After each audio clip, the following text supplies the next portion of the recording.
रात के करीब 12 बजे थे। बाहर ठंड इतनी थी कि सांस बाहर निकलते ही धुंध बनकर हवा में टूट सी जा रही थी। लेकिन श्रीनगर की उस पहाड़ी पर खड़ा लकड़ी का एक पुराना घर बाहर से वीरान सा तो दिखता था, लेकिन उसके अंदर मौत जाग रही थी। घर के भीतर आतंकवादी संगठन हिजबुल मुजाहिदीन के 3 लोग थे। 3 नाम, 3 चेहरे, लेकिन तीनों की किस्मत एक ही जगह खत्म होने वाली थी। रसोई में एक आदमी चुपचाप कहवा उबाल रहा था। उसके हाथ स्थिर थे और सांस काबू में थी। ऐसा नहीं लगता था कि वह डर में है। उसका नाम इफ्तिकार था। जबकि दूसरे कमरे में 2 लोग बैठे थे, अब्बू तर्रारा और अब्बू सज्जाद। ये घाटी के वो नाम थे जिनसे फौज भी अलर्ट रहती थी। वे धीमी आवाज में बात कर रहे थे, लेकिन शब्दों से ज्यादा उनके चेहरे बोल रहे थे। उनके चेहरों पर शक के भाव नजर आ रहे थे, वही शक जो कश्मीर में अक्सर गोली बनकर निकलता है। तभी इफ्तिकार 3 कप लेकर कमरे की ओर बढ़ा। लकड़ी का फर्श हल्का सा चरमराया और जैसे ही वह अंदर आया, कमरे की हवा सी बदल गई। किसी ने भी कहवा उठाया ही नहीं। अचानक एक क्लिक की आवाज आई और उसी पल AK-47 उसकी छाती पर तनी हुई थी। आखिरी बार पूछ रहा हूँ, तर्रारा की आवाज में जहर था। वह चिल्लाया, तू असल में है कौन? और एक सेकंड का सन्नाटा छा गया। अगर वह आम आदमी होता तो हाथ कांप जाते, अगर डरता तो आंखें झुक जाती। लेकिन इफ्तिकार ने ट्रे नीचे रखी, धीरे धीरे हाथ ऊपर किए और तर्रारा की आंखों में ऐसे देखा जैसे खुद सवाल पूछ रहा हो। अगर भरोसा नहीं तो यही मार दो, कहानी खत्म। और यह जवाब दोनों आतंकियों को असहज कर गया। वे एक दूसरे की तरफ देखने लगे और कुछ पल बाद बंदूक नीचे हो गई। यही वो पल था। उनकी पीठ मुड़ी, कहवा उठाया गया और उसी सेकंड इफ्तिकार के भीतर छुपा सच जाग उठा। उसकी शॉल सरकी और उसने अपनी कमर से पिस्तौल निकाली। तभी आवाज आई, टक। लोडिंग की आवाज इतनी तेज थी कि कमरे की दीवारें कांप गईं। तर्रारा और सज्जाद ने पलटकर देखा, लेकिन देर हो चुकी थी। तभी 2 धमाके हुए और 2 सांसें और 2 नाम इतिहास बन गए। जमीन पर गिरे शरीरों के बीच खड़ा आदमी अब इफ्तिकार नहीं था। वह था भारत की 1 पैरा SF का वो अफसर जो 2 महीने से मौत के साथ अभिनय कर रहा था। नाम था मेजर मोहित शर्मा। लेकिन यह सिर्फ एक एनकाउंटर की कहानी नहीं है। ये उस आदमी की कहानी है जिसने पहले खुद को मिटाया ताकि देश सुरक्षित रह सके। चलिए रहस्य टॉक शो पर यह कहानी शुरू से शुरू करते हैं। ये कहानी शुरू होती है साल 1995 से। दिल्ली पब्लिक स्कूल से मोहित शर्मा ने अपना स्कूल पूरा किया। कॉलेज का पहला दिन था। महाराष्ट्र के एक इंजीनियरिंग कॉलेज में एडमिशन हो चुका था। क्लासरूम, किताबें, भविष्य की एक सुरक्षित तस्वीर, सब कुछ तय दिख रहा था। लेकिन मोहित शर्मा के भीतर कुछ अधूरा था। उन्होंने NDA का फॉर्म भर दिया था, लेकिन रिजल्ट आना बाकी था। घर वाले नहीं चाहते थे कि बेटा फौज में जाए। उन्हें डर था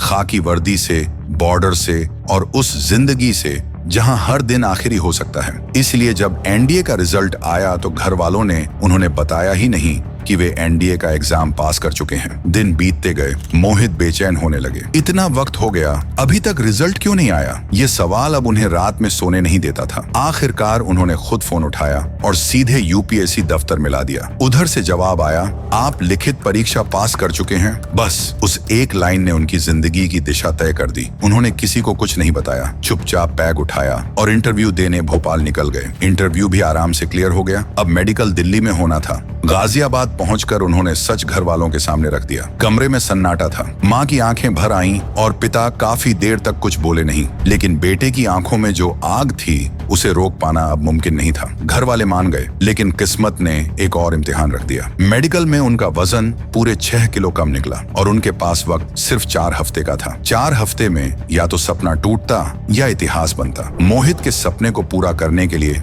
माँ ने घर में जैसे युद्ध छेड़ दिया हो। सुबह दूध, दोपहर केला, रात हाई प्रोटीन खाना, नींद कम, मेहनत ज्यादा। और सिर्फ 4 हफ्तों में मोहित ने अपना 8 किलो वजन बढ़ा लिया और मेडिकल टेस्ट क्लियर हो गया। उस दिन भारतीय सेना को सिर्फ एक कैडेट नहीं मिला, बल्कि उसे मिला एक जिद्दी योद्धा। लेकिन आगे बढ़ने से पहले प्लीज इस चैनल को सब्सक्राइब करके आगे की बेल जरूर दबा दीजिए और साथ ही प्लीज इस वीडियो को भी लाइक कर दीजिए। NDA की ट्रेनिंग में मोहित अलग नजर आने लगे। मुक्केबाजी, तैराकी, घुड़सवारी, हर जगह उनका ही नाम टॉप पर रहता। 3 साल NDA, 1 साल IMI देहरादून में बिताने के बाद साल 1999 में मद्रास रेजिमेंट की 5वीं बटालियन में लेफ्टिनेंट मोहित शर्मा की पहली पोस्टिंग हुई। शुरुआती 2 साल शांति में बीते, लेकिन कहते हैं ना कि इतिहास चुप नहीं बैठता। तारीख थी 13 दिसंबर 2001। इस दिन संसद पर आतंकवादी हमला हुआ, देश उबल उठा और ऑपरेशन पराक्रम शुरू हुआ। मोहित की यूनिट कश्मीर में थी, इसलिए उन्होंने भी पैरा SF कमांडोज के साथ कंधे से कंधा मिलाकर पूंछ राजौरी सेक्टर में आतंकवादियों के खिलाफ लड़ाई लड़ी। उनकी बहादुरी ने सबका ध्यान खींचा और सेना प्रमुख से उन्हें CS कमेंडेशन अवार्ड मिला। लेकिन असली बदलाव वहीं हुआ। पहली बार उन्होंने पैरा एसएफ को इतने करीब से देखा, वो चाल, वो जोखिम, वो निडरता, उसी पल मोहित ने तय कर लिया, मुझे यहीं आना है। पहली कोशिश में सिलेक्शन नहीं हुआ, लेकिन मोहित शर्मा हार मानने वालों में से नहीं थे। दोबारा तैयारी की, दोबारा खुद को तोड़ा और साल 2003 में उन्हें उनकी असली मंजिल मिल गई। और वह मंजिल थी पैरा एसएफ। कश्मीर जाने से पहले जिंदगी ने एक छोटा सा सुकून दिया। उनकी पहली पोस्टिंग पंजाब हरियाणा बॉर्डर पर चंडी मंदिर वेस्टर्न कमांड में हुई। यहीं उनकी मुलाकात हुई कैप्टन रिश्मा सरीन से। पहले दोस्ती, फिर धीरे धीरे वो रिश्ता जो शब्दों से नहीं समझाया जा सकता। ड्यूटी के बाद की चाय, हल्की हंसी और कुछ खामोश वादे, सब कुछ सामान्य लग रहा था, लेकिन किस्मत ने कुछ और ही लिख रखा था। साल 2004 में एक आदेश आया, तुरंत कश्मीर रिपोर्ट करो। मोहित ने बैग उठाया और रिश्मा से बस इतना कहा, ड्यूटी पर अर्जेंट बुलाया है, लौट कर आता हूँ। लेकिन उन्हें नहीं पता था कि यह सफर उन्हें अमर बना देगा। कश्मीर घाटी में उस वक्त हिजबुल मुजाहिदीन का आतंक अपने चरम पर था। हर बड़े हमलों की साजिश दो नामों के इर्द गिर्द घूमती थी, जो थे अब्बू तर्रारा और अब्बू सज्जाद। खुफिया एजेंसियों से खबर मिली कि दोनों के ठिकाने मिल चुके हैं और जिम्मेदारी दी गई वन पैरा एसएफ को। मकसद साफ था, लेकिन सीधी गोलीबारी बेवकूफी होती, क्योंकि ये सिर्फ आतंकी नहीं थे, बल्कि ये पूरी घाटी की नसों से जुड़े हुए थे। और फिर सुरक्षा एजेंसियों ने फैसला किया कि एक आदमी उनके बीच जाएगा, उनकी टीम बनेगा और अंदर से सब कुछ उखाड़ लाएगा। और इस मिशन के लिए जिस नाम पर मुहर लगी वह थे मेजर मोहित शर्मा। और यहीं से शुरू होती है एक ऐसी कहानी जिसे सुनकर रोंगटे खड़े हो जाते हैं। उस दिन उसने आईने में खुद को आखिरी बार देखा था और फिर अपनी जिम्मेदारी निभाने के लिए खुद को बदल दिया। अब वर्दी नहीं थी, पहचान नहीं थी, बाल बढ़ चुके थे, दाढ़ी बिखरी हुई, आवाज भारी, चाल में लापरवाही और आंखों में ऐसा गुस्सा जो किसी भी घाटी के नौजवान को असली लगता। मोहित शर्मा उस दिन मर चुका था और उसकी जगह जन्म हुआ इफ्तेखार भट्ट का, एक लड़का जिसका भाई एनकाउंटर में मारा गया था, जिसके सीने में बदले की आग जल रही थी और जो अब उसी आग को हथियार बनाकर आया था। जब वह अब्बू तर्रारा और अब्बू सज्जाद के सामने खड़ा हुआ तो उसने कोई रिक्वेस्ट नहीं की, उसने ऑफर दिया, मेरे पास प्लान है,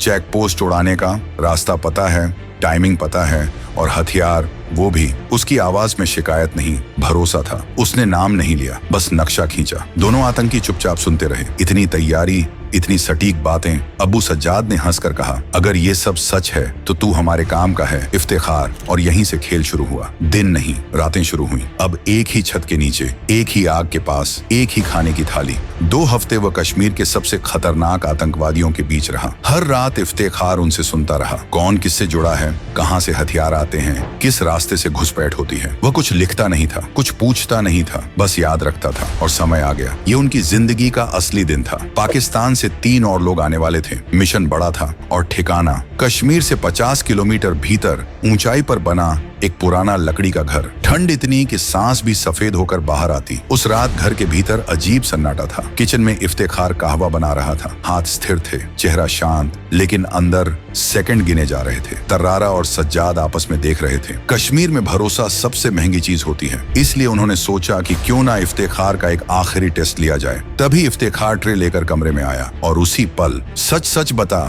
तर्रारा की आवाज अचानक फटी, तू है कौन? और अगले ही सेकंड AK-47 उसकी छाती पर थी। कमरे में सन्नाटा जम गया। अगर वह झिझकता, अगर आवाज कांपती तो कहानी यहीं खत्म हो जाती। लेकिन इफ्तेखार ने ट्रे नीचे रखी, हाथ ऊपर किए और तर्रारा की आंखों में सीधे देखा। अगर शक है, उसकी आवाज बर्फ जैसी ठंडी थी, तो अभी गोली मार दो। ये जवाब दोनों को हिला गया। वे एक दूसरे की तरफ देखने लगे। इतना कॉन्फिडेंस, इतनी शांति, और यह सुनते ही उनका शक पिघल गया। छोड़, तर्रारा ने कहा, अपना ही आदमी है। बंदूक नीचे हो गई। यही वो पल था। दोनों की पीठ घूमी और कहवा उठाया गया और उसी सेकंड इफ्तेखार की शॉल सरकी और कमर से पिस्तौल निकली और लोडिंग की आवाज आई, टक। और तभी 2 धमाके हुए और इतिहास बदल गया। अब्बू तर्रारा और अब्बू सज्जाद दोनों वहीं ढेर हो चुके थे। जिस आतंक ने सालों तक घाटी को जकड़े रखा था, वह 2 गोलियों में खत्म हो गया। और उस कमरे में खड़ा आदमी अब इफ्तेखार नहीं था, वह था भारत का एक कमांडो जो 2 महीने तक हर पल मौत के साथ सोया था। उस कमांडो का नाम था मेजर मोहित शर्मा। इस ऑपरेशन के लिए साल 2005 में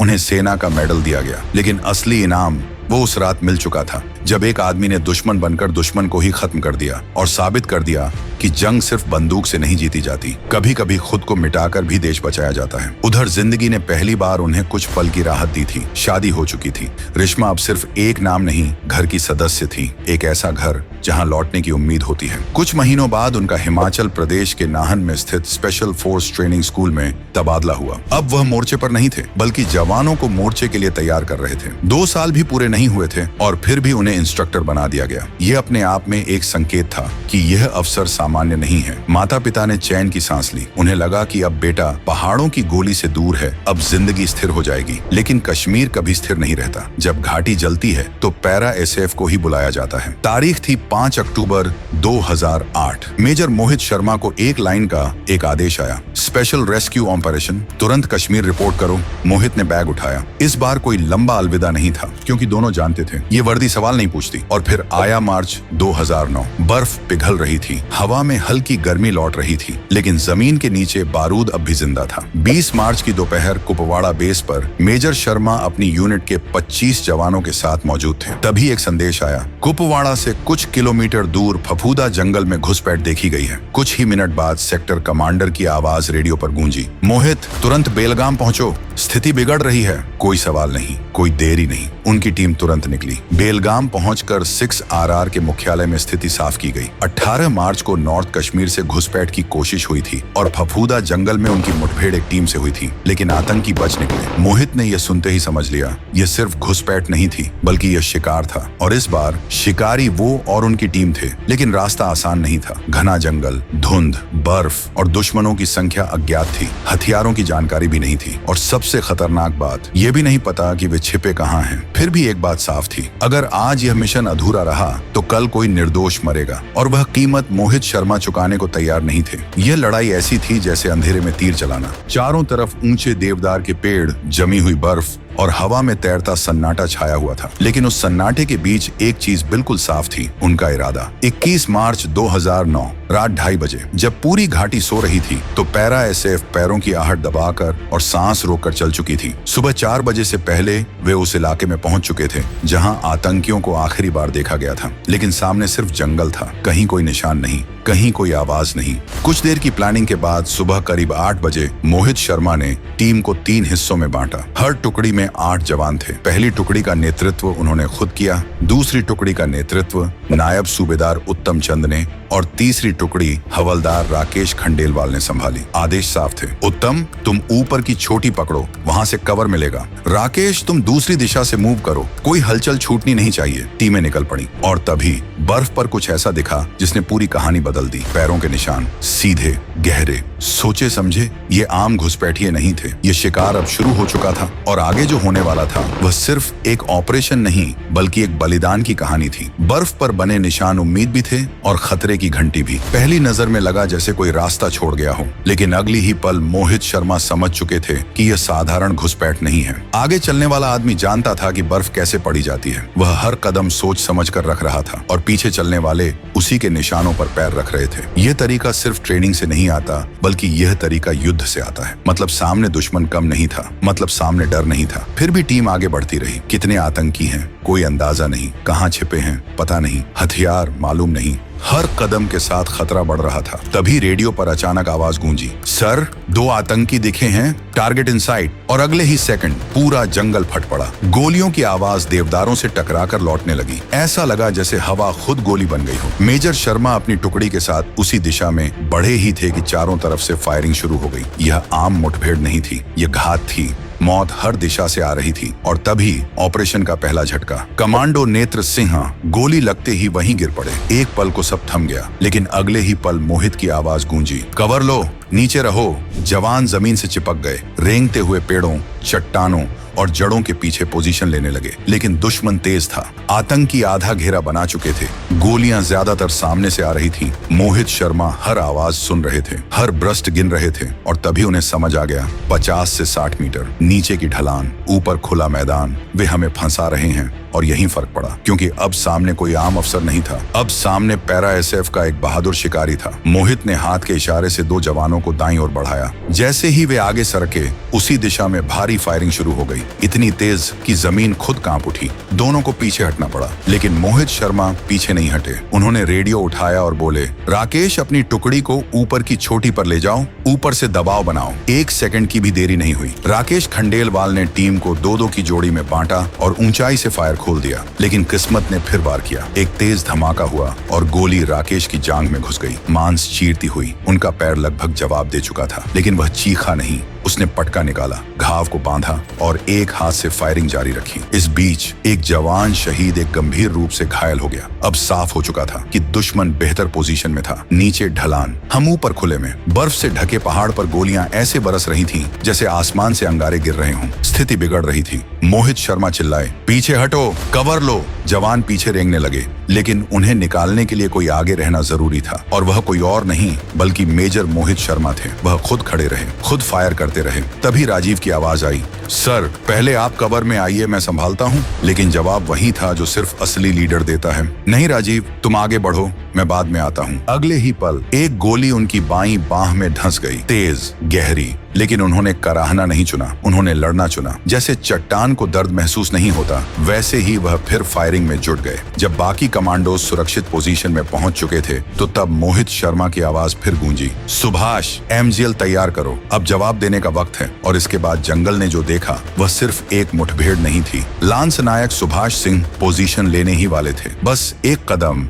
और MGL दुश्मन की तरफ खुलने वाला था। लेकिन उसी पल एक सीटी जैसी आवाज आई और अगली ही सेकंड गोली उनकी कोहनी में धंस गई। हाथ झटका खा गया, MGL फिसल गया। दर्द इतना तेज था कि सांस अटक जाए। मेजर मोहित ने एक पल भी नहीं गंवाया। सुभाष, कवर में जाओ, पीछे हटो, अभी। सुभाष हटे और ऊपर पहाड़ी पर छिपे आतंकियों ने राहत की सांस ली। उन्हें लगा ग्रेनेड का खतरा टल गया है, अब ऊपर से मौत नहीं आएगी। और यही उनकी सबसे बड़ी भूल थी, क्योंकि उन्होंने यह नहीं सोचा था कि सामने खड़ा आदमी अपने जवान से बड़ा खुद को कभी नहीं मानता। मेजर मोहित शर्मा आगे बढ़े। खुले मैदान में गोलियों की बारिश के बीच जमीन पर पड़ा MGL उन्होंने उठाया और बिना रुके, बिना झुके, बिना 1 सेकंड गंवाए 1, 2, 3, 4, 5, 6 ग्रेनेड लगातार दाग दिए। हर धमाके के साथ जंगल हिल उठा, देवदार कांप गए और पहाड़ी के उस हिस्से से आती आवाजें एक एक करके खामोश होती चली गईं। धुआं छंटा। 4 आतंकी वहीं खत्म हो चुके थे। फायरिंग लगभग रुक गई थी। मेजर मोहित ने इशारे से टीम को आगे बढ़ाया। सब कवर की तरफ दौड़े और तभी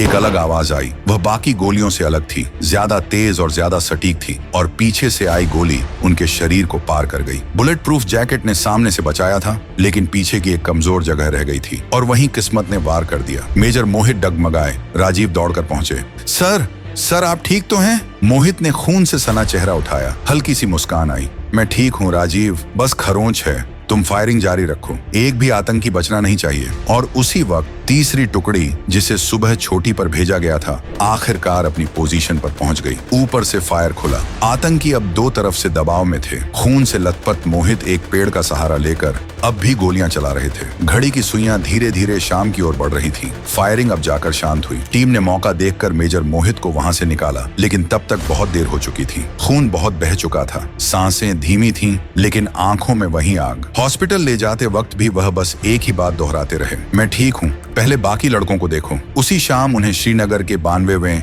बेस हॉस्पिटल लाया गया। पूरी रात ऑपरेशन चला, लेकिन उनका शरीर अब साथ छोड़ चुका था। अगली सुबह महज 31 साल की उम्र में वह भारतीय शेर देश के लिए अमर हो गया। उधर जंगल में ऑपरेशन 5 दिन और चला और अंत में 12 के 12 आतंकी मारे गए। इस मिशन में मेजर मोहित शर्मा सहित 7 बहादुर जवान शहीद हुए। जांच में सामने आया, दुश्मन के पास हाई झूम स्नाइपर था और हर बार जब कोई कमांडो कवर से बाहर आया तो वही गोली उसे ढूंढ लेती थी। लेकिन इस सब के बीच एक बात साफ थी कि अगर मोहित शर्मा आगे न बढ़ते तो नुकसान और बड़ा होता। उनकी वीरता के लिए उन्हें शांति काल में दिया जाने वाला भारत का सर्वोच्च सम्मान अशोक चक्र दिया गया। आज भी मेजर मोहित शर्मा हर भारतीय के दिल में जिंदा है। उनकी पत्नी रिश्मा शर्मा ने फिर कभी शादी नहीं की। उनका कहना था, जिसके जैसा कोई हो ही नहीं सकता, उसके बाद कोई रिश्ता कैसे शुरू करूं? ऐसे वीर मरते नहीं, वे हमारी कहानियों में, हमारी यादों में, हमारे ज़मीर में हमेशा जिंदा रहते हैं। अगर यह कहानी आपके दिल तक पहुंची हो तो इसे आगे बढ़ाइए,